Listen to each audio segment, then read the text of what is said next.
we will continue with the Christmas story. Today we will read the story titled The Undisputed Queen of Christmas.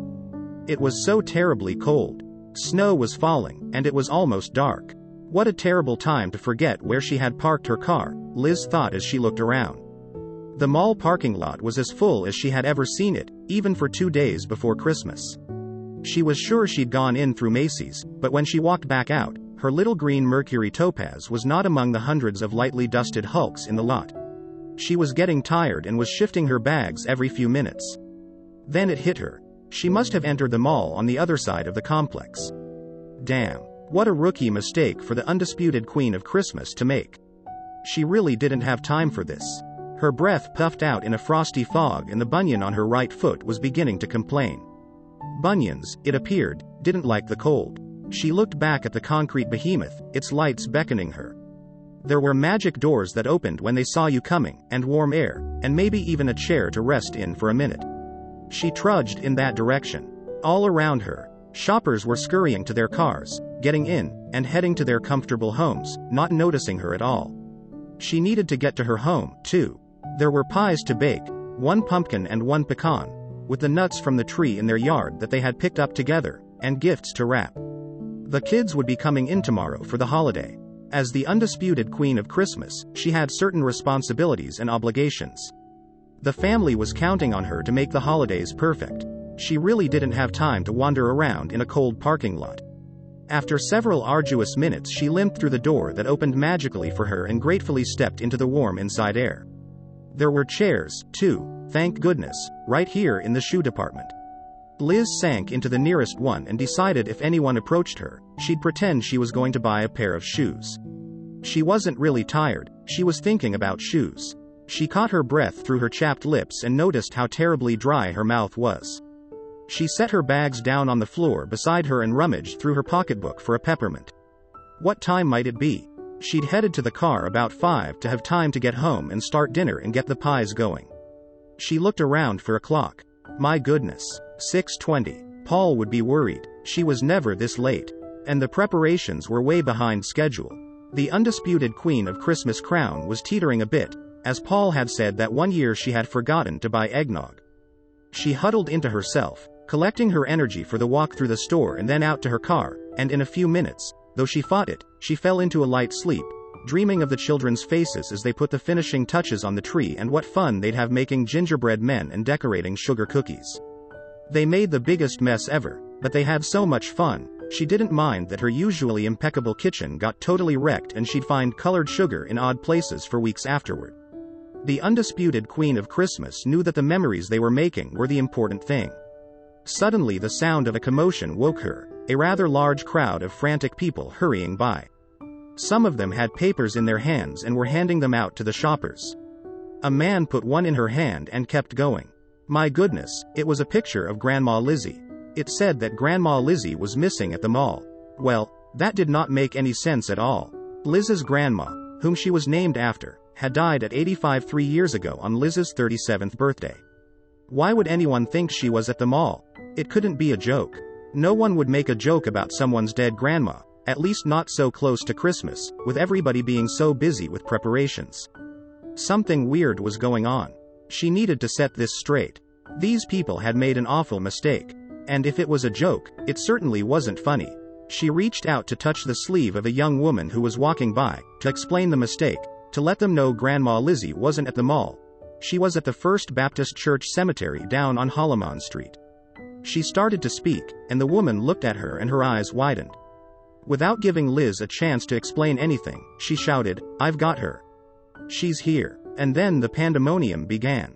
Everyone turned to her, exclaiming, laughing, patting her, and asking if she was all right, telling her that she was safe now. The man who looked like the head guy was on the phone, canceling the silver alert, whatever that was. She tried to explain that she couldn't find her car, that she was late getting home, that she had pies to bake, 1 pumpkin and 1 pecan, and gifts to wrap.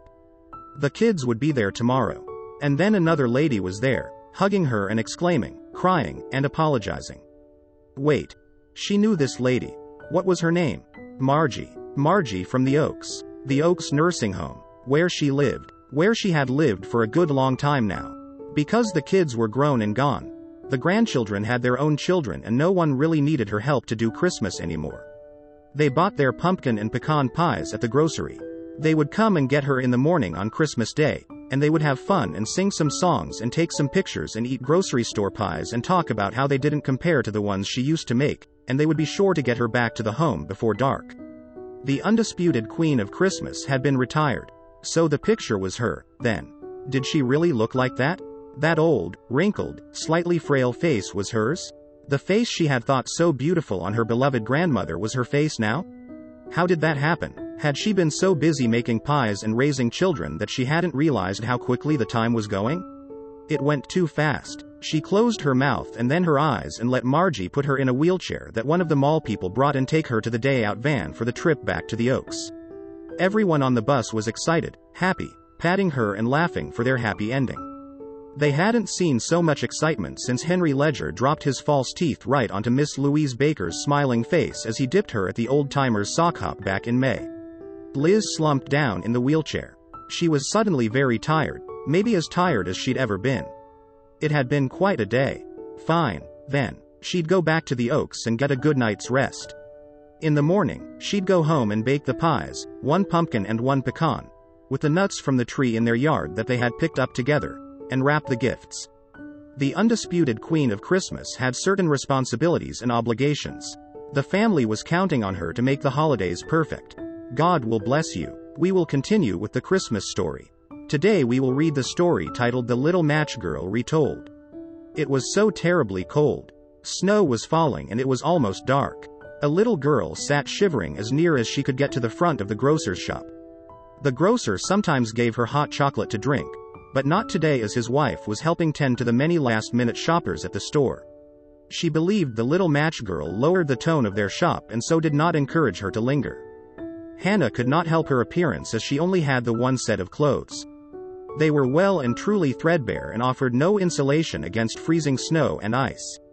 They had been patched so many times that the patches needed patching and no one would want them except as rags to wash floors. Her hands were turning blue and she could not feel her feet.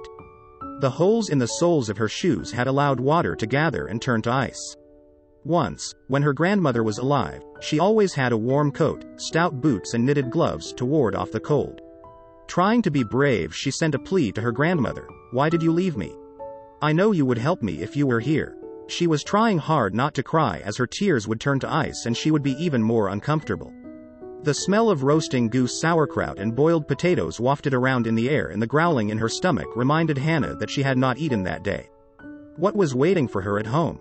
If she was lucky, some stale bread in the end of a sausage would have been left if it was too unpalatable for her drunken father. He didn't have many teeth left and so hard food was her usual fare. Shoppers were hurrying past and no one took any notice of her. She was used to that and she knew she made a pitiful sight and that made more well-to-do persons feel guilt. Some of them thought that if they had more time they might stop and talk to her, but they consoled themselves that there would be more time tomorrow and tomorrow they might try to help.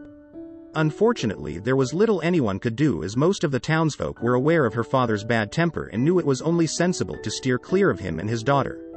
Meanwhile, in a far distant place something was astir. "Let me see the boss," pleaded an elderly lady. "No," said St. Peter, "he's too busy." "Can't I help?" "I don't think so," she replied. "I need to go to Earth to fetch my granddaughter. She is having a hard time and needs rescuing." "You know the rules as well as I do," he replied.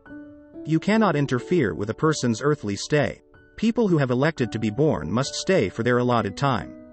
We cannot change their destiny." "That's not true," she said. "Jesus healed the sick, made the blind see and helped the crippled walk again." "Yes, but he did not help them to die and come upstairs with us." "Did he? But her life isn't worth living. She cannot survive for long and in the meantime she is cold and starving and being abused by that wretched man who is her father." "Well," St. Peter replied, "I can see that you really care for her and so I will take your case to the boss. I don't think he will say anything contrary to what I have said." Sometime later St. Peter called her name, "Eva." He said, "I have news for you from above. You cannot fetch your granddaughter until she dies, but you have the word of God that you will be her escort when she's ready to come. Between you and me it will be soon. So stay close and when the time comes you will go and bring little Hana home to us." Well, the Almighty had spoken and had to be obeyed. He didn't say she couldn't go down and keep an eye on Hana. However, she could not cut short her stay on Earth. The kindly lady only went to observe, but the sight of her granddaughter's plight was indescribable. You cannot imagine the sad state she was in. It was New Year's Eve and she was starving. She hadn't been able to sell any matches, and all around her she could smell the feasts that the wealthy townspeople were preparing for this night's special feast. Her stomach was growling so much it would have made Eva weep if St. Peter hadn't foretold there would soon be an end to Hana's misery. She spoke to Hana's guardian angel who was hovering by and asked her what could be done. The angel said that nothing could help at this point, but she had suggested to Hana that as she hadn't sold the matches she could light one or two to brighten her surroundings. Unfortunately, or fortunately, Hana couldn't stop lighting the matches, and when they were all gone she was too frightened to go home to admit to her father that she had no matches and no money. Instead of facing him, she curled up in a corner and went to sleep. For a while she was shivering with the cold, but soon lethargy overtook her and it wasn't long before she was ready for the trip up to her new home. Everyone, grandmother, her guardian angel and even St. Peter, rejoiced because now her father had lost his source of income and would have to look after himself. Hana received a warm reception in heaven. Both Eva and Hana celebrated the fact that there would be no more suffering for now. They made a vow to choose more wisely when they were offered a chance to return to Earth. Both of them were determined that in future they would be warm and never hungry.